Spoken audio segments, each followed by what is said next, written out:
So this is the jump starter air compressor combo.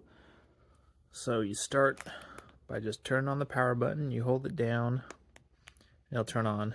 And so what's cool about this is that you have the different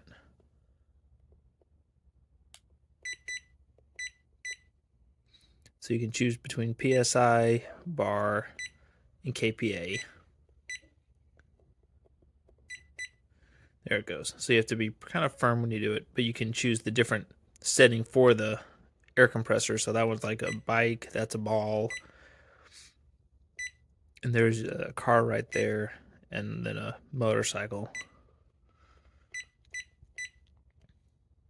And then you can choose if you want it lower or higher. So I just keep mine at 75 or at 37. And then once you start it, it'll just go. You don't have to worry about it. And so that's just the air compressor part. It just comes with this little hose that you just attach right there at the top. And it just goes right in, and then it's in. And then you just screw it on to whatever you're doing. So it works really well with cars. That's what I use it for, because I just keep it with my cars in case of an emergency.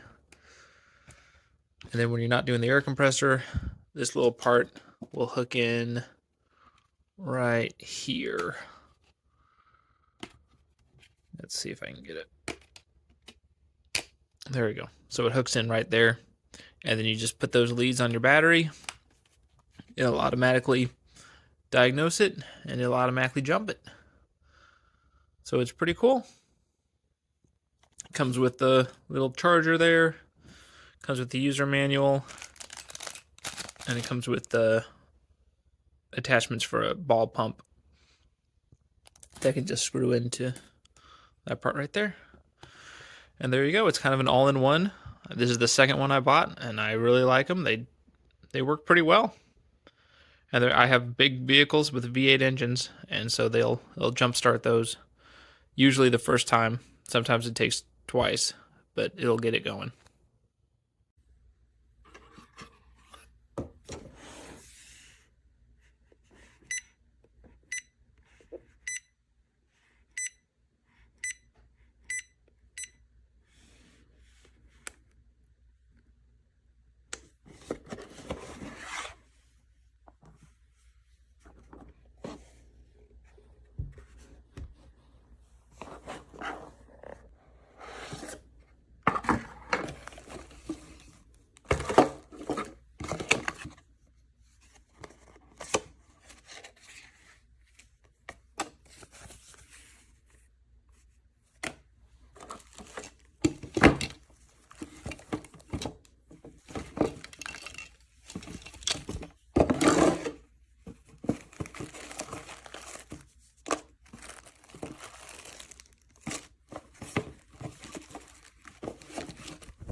Sit down.